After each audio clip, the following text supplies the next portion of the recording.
Dibohong. Aku hanya memikirkan satu peraturan penting. Kenapa kau lakukan hari ini kalau kau bisa melakukannya besok?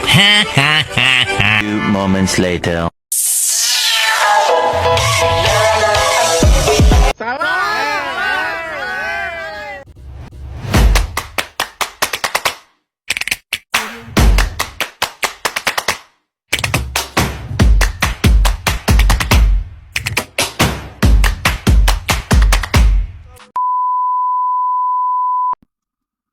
Assalamualaikum warahmatullahi wabarakatuh. Halo rekan-rekan semua, dan yang saya hormati Bapak Rektor selaku dosen pengampu mata kuliah ini.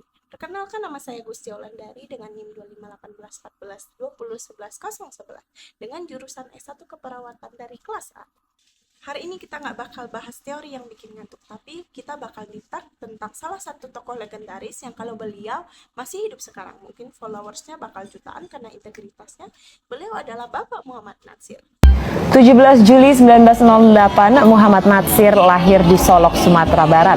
Pasca proklamasi kemerdekaan, Natsir menjadi anggota Komite Nasional Indonesia Pusat. Tahun 1946, Natsir diangkat menjadi Menteri Penerangan dan 4 tahun kemudian dilantik menjadi Perdana Menteri.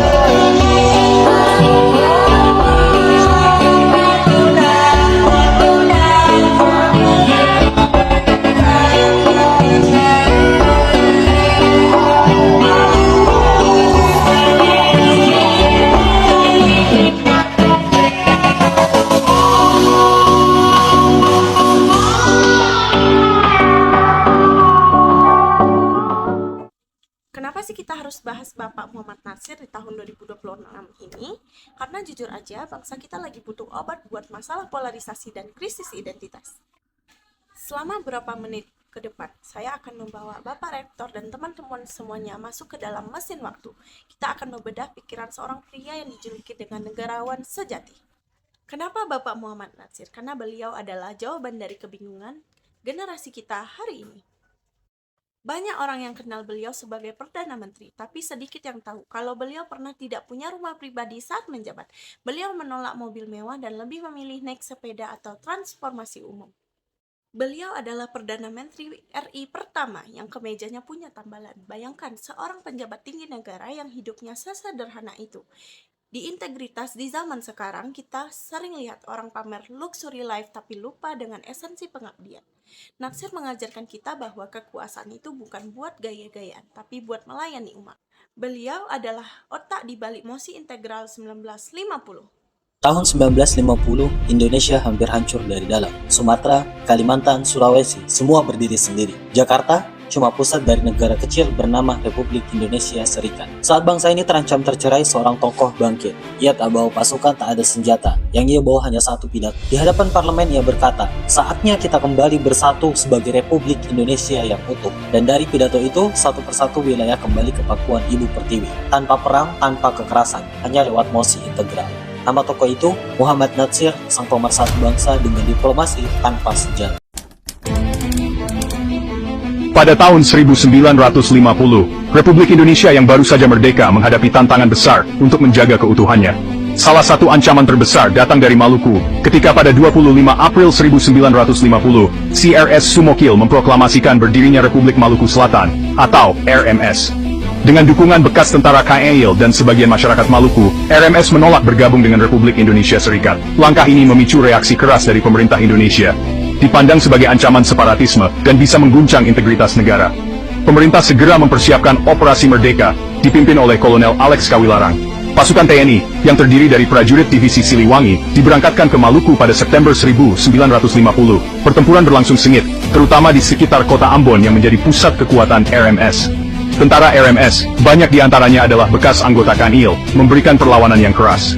Namun, dengan strategi yang matang, TNI berhasil merebut Ambon dan menghancurkan pemerintahan RMS. Dengan runtuhnya RMS di Ambon, Republik Indonesia berhasil menegaskan kembali kedaulatannya atas Maluku.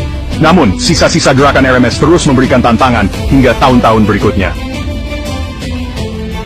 Kalau nggak ada beliau, mungkin Indonesia masih berbentuk serikat-serikat yang gampang dipecah belah. Beliau yang menyatukan kita kembali ke NKRI.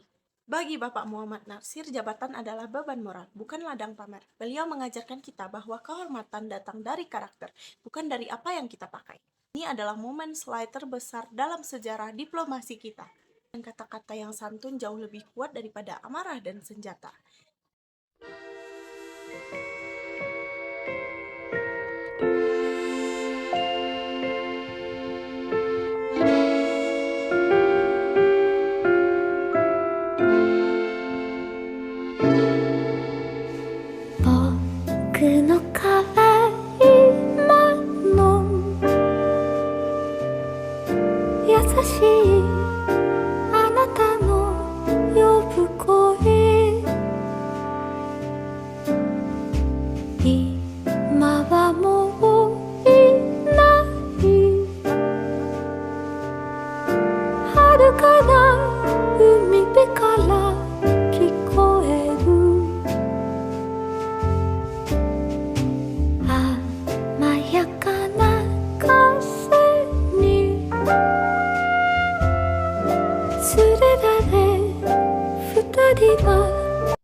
Ini bagian paling krusial. Muhammad Natsir sering dianggap tokoh Islam garis keras.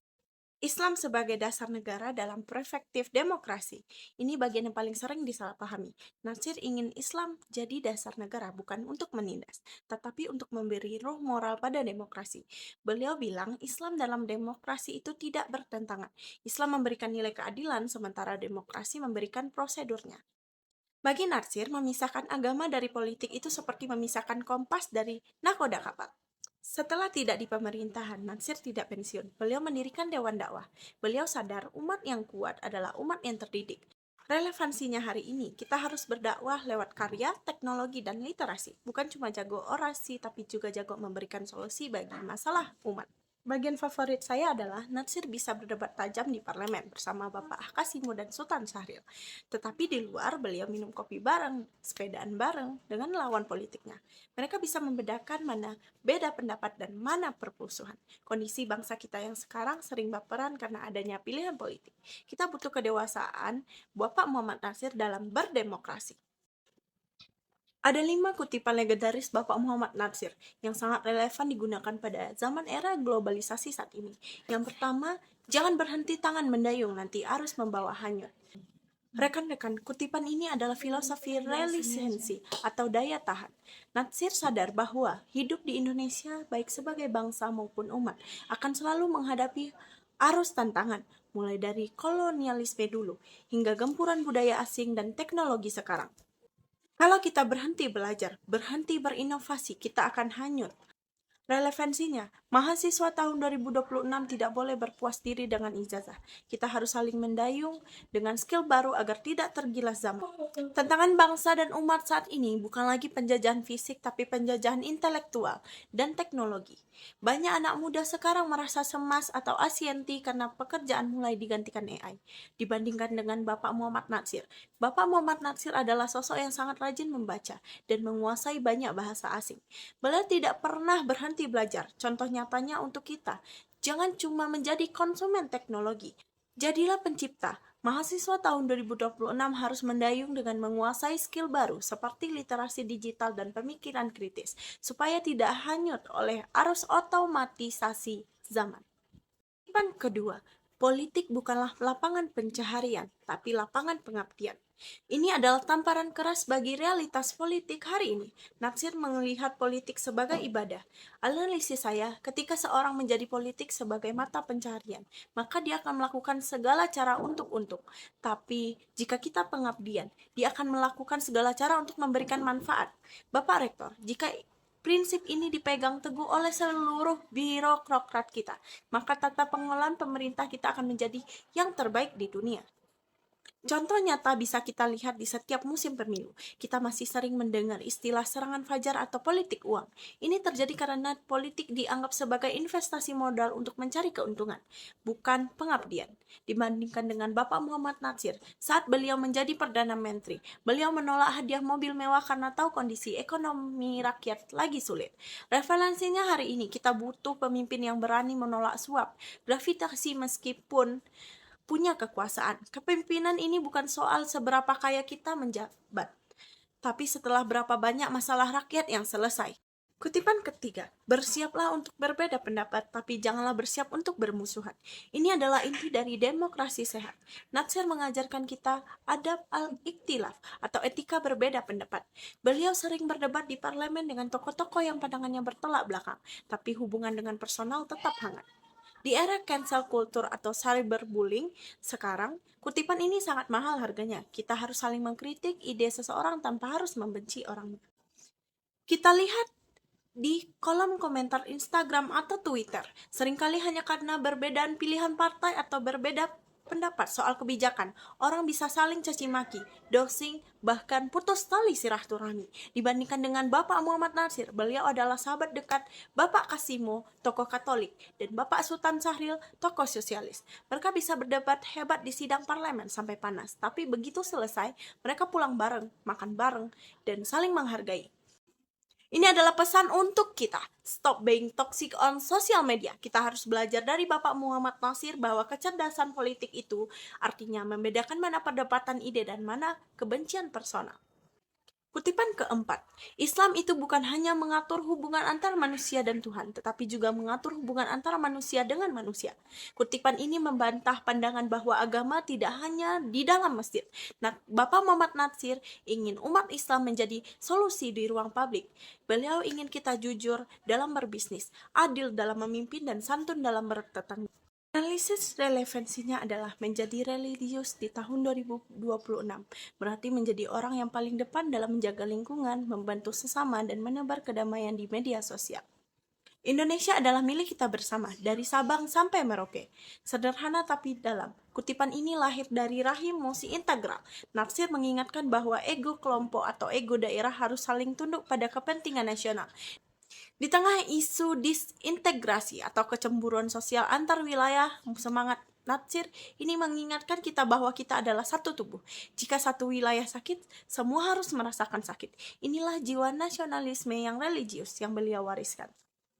Kadang kita masih mendengar aspirasi daerah yang merasa dianaktirikan oleh pusat atau gesekan antar kelompok agama di satu wilayah. Dibandingkan dengan Bapak Muhammad Natsir, mosi integral beliau adalah jawaban nyata. Beliau tidak ingin ada anak emas atau anak tiri dalam negara ini. Contoh kasus nyatanya adalah pentingnya pemerataan pembangunan sampai ke pelosok Papua atau pelosok desa di Sumatera dan Jawa. Semangat Bapak Muhammad Natsir mengajarkan bahwa keadilan sosial adalah kunci agar Indonesia tidak pecah. Bangsa besar adalah bangsa yang adil dan setiap jengkal tanahnya.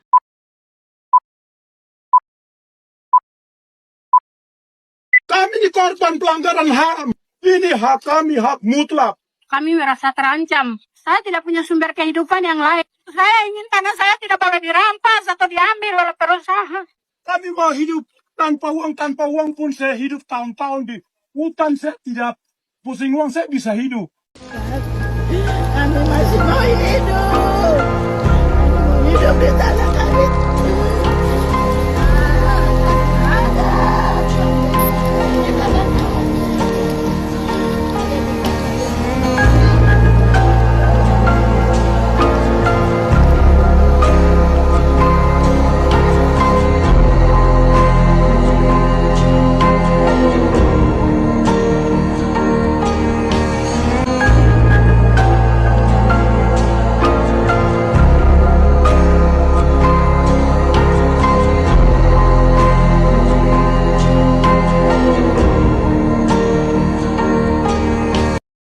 Pesan Bapak Muhammad Natsir untuk pemuda tahun 2026.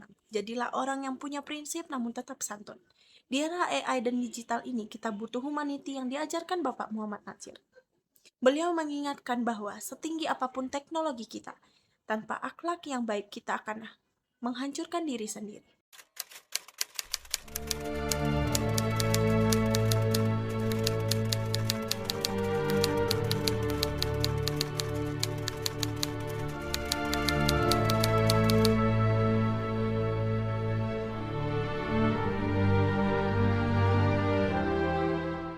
Terima kasih kepada Bapak Rektor atas penugasan yang sangat bermakna ini, meneliti sosok Bapak Muhammad Natsir yang selama persiapan UAS ini mengubah cara pandang saya tentang hidup saya.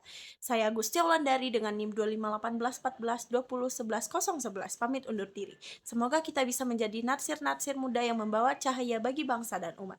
Wassalamualaikum warahmatullahi wabarakatuh.